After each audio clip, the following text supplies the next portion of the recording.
We watercolorists always have this desire to try new watercolor brands, whether they are cheap, I mean to say affordable, or even if they are costly. In India nowadays, people are getting many affordable brands to start with their watercolor journey so they can learn, practice, and master their techniques. Brilliant thing, I'm telling you. BRUSTRO or BRUSTRO is one of the brands. They are providing affordable items for any artist out there. I'll be talking about watercolors. Besides the legendary Camlin watercolors. Now, I personally have tried the gouache paints of BRUSTRO, and I would definitely say they are good. That's all. Whether it'll be professional, whether it'll be only for the beginners, that is subjective, but they are really good. I have also tried BRUSTRO's papers and other dry mediums. They're good. And today I have received their 24 shades of watercolor pack.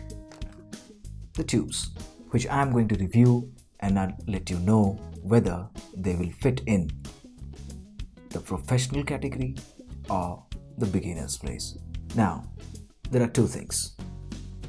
Great artists with cheap and affordable materials, or okayish artists with quality and costly materials. The question is, how much experience do you really have? Let's review BRUSTRO watercolor set. Hi, welcome to my channel. I am Abhishek Raut. This is Art for Thought.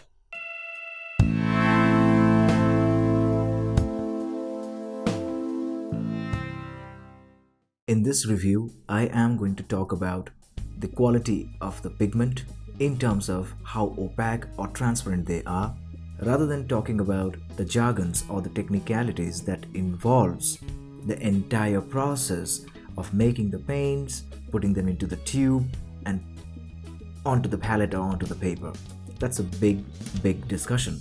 So, avoiding those, I am going to talk about the opacity and the transparency of the paints. In my opinion, it's not really necessary to understand the process of making the paints for a beginner. I would suggest or recommend you to hone the skills. Any paint will do if you know how to blend them, how to put them into the water, how to add the water onto the palette, mixing up, and all those small things which will actually help you brushing up your skills. Alright, let's begin. The first test would be understanding the opacity and the transparency of the medium. We are going to start with lemon yellow.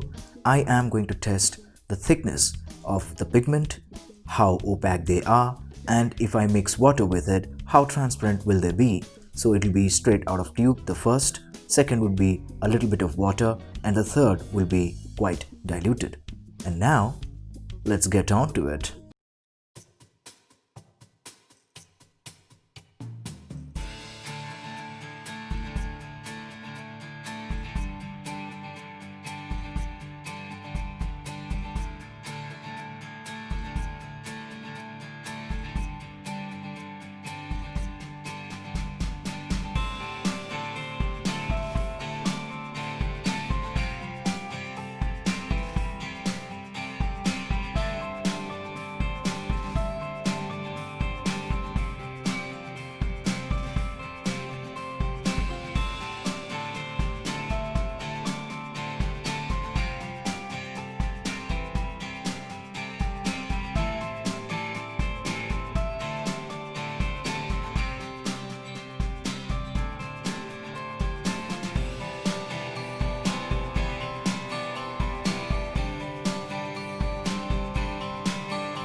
Alright, as you can see, we have main 22 colors and we did a quick test of the thickness and the diluted version of it. So how opaque and how transparent they really are. So as you can see, the colors are really vibrant. I was thinking, as of this price, what would I actually get? But I think this is not really that bad. It's really good actually. Now, after this swatches, let's try to take a closer look. We have three different yellows: lemon yellow, cadmium yellow, pale hue, gambos. Now you must be thinking there is not much difference, but there is. The lemon yellow is quite bright and slightly not that vibrant as cadmium and gamboge. Now gamboge would be slightly darker out of these three. In terms of thickness, lemon yellow is actually quite opaque, and as diluted, it's quite whitish or off-whitish, you can say. Basically quite diluted, pretty good actually. I really love it. And the cadmium yellow looks quite medium. The other names for this can be permanent yellow or many other ones. Basically, it depends brand to brand. So BRUSTRO is actually providing three different yellows in the set of 24, which is quite good. Now we have yellow ochre, which is quite standard, and in terms of brand, as per my experience, the yellow ochre is quite similar to other brands. As of now, they look quite good. It's quite thick and it is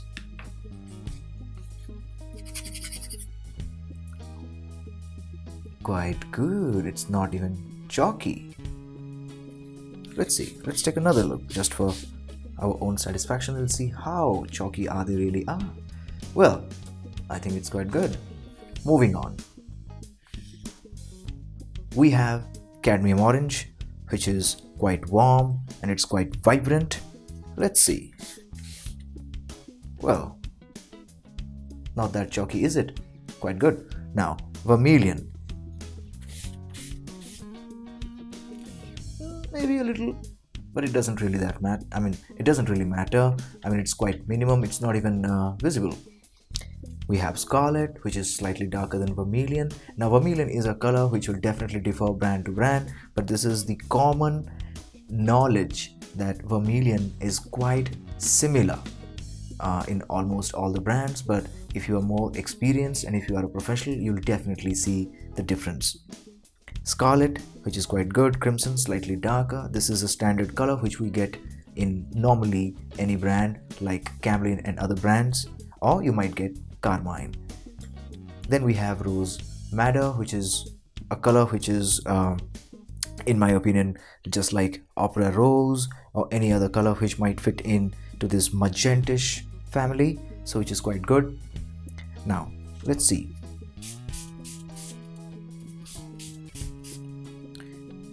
Even that is not that chalky, which is quite brilliant. Now we have purple and we have violet.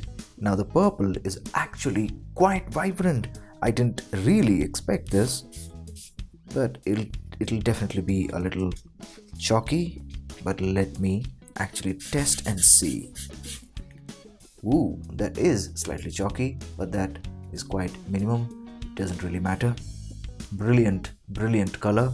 I really love it, and I think I'm going to personally use the purple and the violet segment too much. Ooh, chalky, but that's not much actually. Yeah, so the violet is slightly chalky. Moving on, we have light green, we have phthalo green or phthalo green, and we have sap green. We also have deep green. Now, light green, in my opinion, in some brands it can be called emerald green, or maybe approximately close by. And then we have phthalo green, which is quite similar like viridian green, but it's almost same, but definitely different if you have an eye of an experienced watercolorist. That's not that bad. Ooh, a little bit. So phthalo green is slightly chalky, but that does not concern me because I think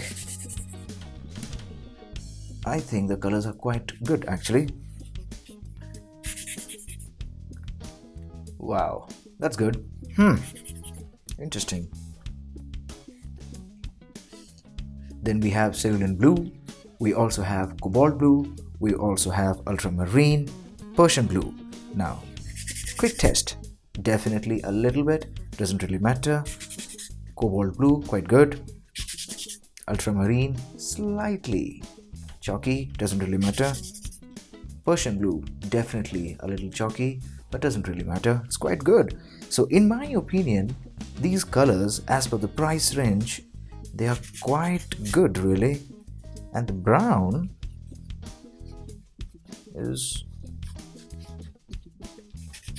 just slightly wet even now, so oopsie, that's wet. Now, I think personally these colors are really good. Really good, trust me on that. And now we are going to do a test of wet on wet. So I'm going to apply some water like so, and I'm going to test the colors. So this is for the blues. Now let me see how they turn out to be. So we are going to do for all the colors, for the blues, the greens, browns, reds and purple violet. Also, we'll see if it is required for the yellows. And now, let's just continue.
Alright, so this is the wet and wet test, and I was just trying to see how the colors actually flow and blend with water, how they react and not.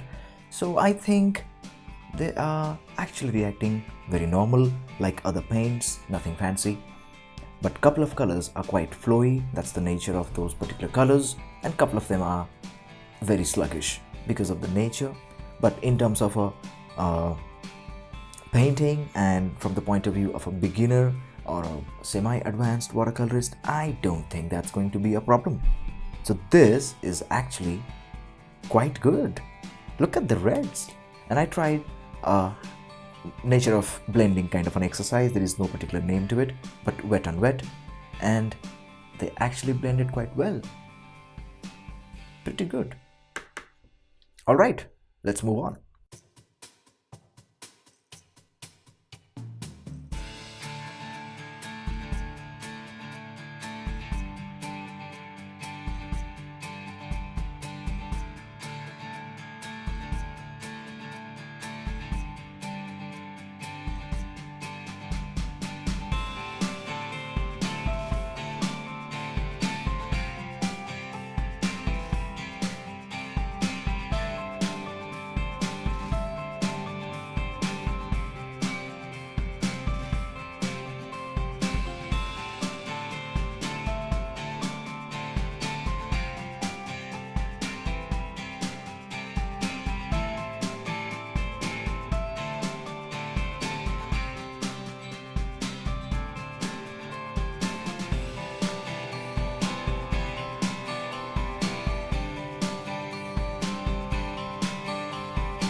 Okay, phew, that was something. Now, I did two quick watercolor sketches, as you can see. This is the first one, and I have a second one, as you saw. So first, let's talk about the paint. Okay, I tried to use cadmium orange. I also used crimson. I also tried to use a little bit of ultramarine, cobalt, and I also used cerulean blue. So Persian blue, I tried the green, I tried the brown. So basically I tried to cover almost every color that we require besides yellow. This is what I found out. That's cerulean blue, and it's quite brilliant in terms of flow, and I do not see any chalky patches or anything as such. So I think it's pretty brilliant. Now, just to make sure the painting is quite dry, so I'm gonna do a quick test. So as you can see, it's actually picking up a little bit of orange, a little bit of red, but that's absolutely minimum, which is expected in this range. Totally fine. So what do I think besides that? I think the paint quality is pretty good. It's flowing really good, and you can see that's something that I can achieve if I try to do a quick sketch. Now let's move on to the second one. Okay, so this is my second painting, and in this it was quite fast, obviously quick sketches. So in this one, as you can see, the background is quite light and the foreground is quite dark. So I wanted to use heavy deep Persian blue over here, so that came out pretty good. The Persian blue is quite properly blended and rendered. The blue got mixed with a little bit of orange over here, so I think they have blended pretty good. The red is working absolutely fine. So what else? This is what we can expect, and trust me, this is absolutely not detailed, so I can actually go and do a lot of things, but that's not really important. This is just for a quick demo, absolutely quick demo. This just took me around 10 minutes each. So I think if we sit down and do a very heavy time-taking work, I think the painting will look pretty good. So is this usable? Yeah, absolutely usable. Alright, let's move on to the next. This is something I would like you to focus. I have two plates. The one I used right now for the two paintings and the wet on wet process, and the other one I wanted to have them totally dried up so I can show you something. Now let's take a closer look. Okay, so this is basically the plate where we have dried paint. Let's take a closer look. Closer. I think that's the max. Now they're totally dried up, as you can see.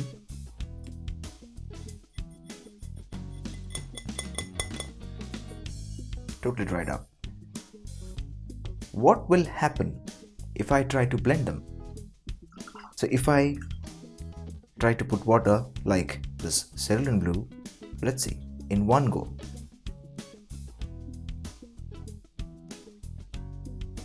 Not bad.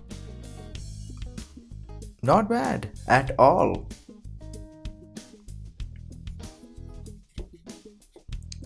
Okay, how about others? That's ultramarine. Is it flowing? Yeah, a couple of touches. I think it's good to go, as you can see. Same thing for cobalt. Same thing for Persian. I think it's quite good. This is a dried Persian blue, which I was trying to do experiments on. Let's see if that works. Check that out. It's flowing quite good. Nice and easy. Quite smooth though. How about the green? Yeah, everything is actually working. Now this is a quite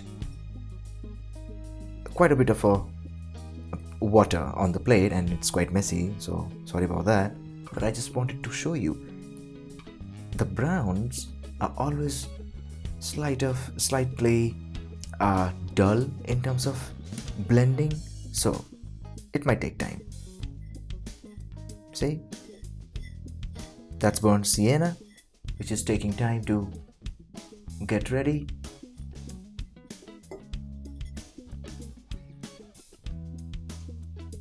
Let me show you in this way. So it's totally dry now. Now let me try this. Now these browns are basically taking time, as you can see. So it's better to use them directly from the paint, from the tube. Wow, that's nice. The second one, the one I used, this is how it looks when they flow.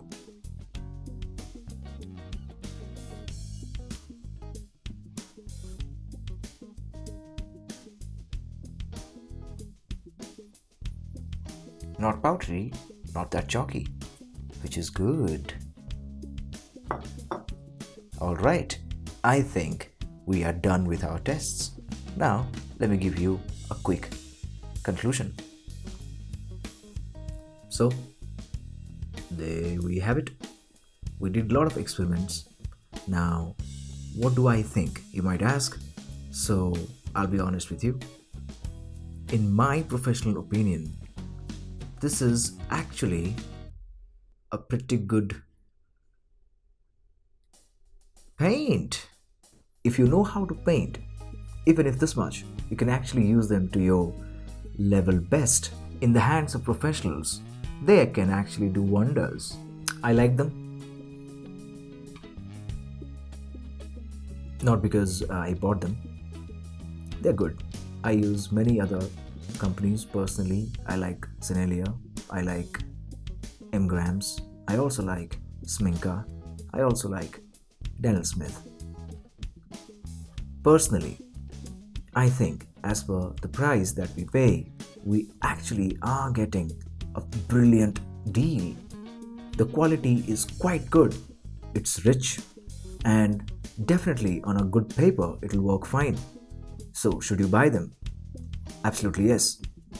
Are they going to give you professional results? If you know how to paint, but are they really good enough to make a painting for your gallery or professional anything, or to send it to somebody, or to be in a competition or exhibition, anything in a professional world? I think they are good enough, but it's better to save some money and upgrade to a different brand. You can actually study a lot of them.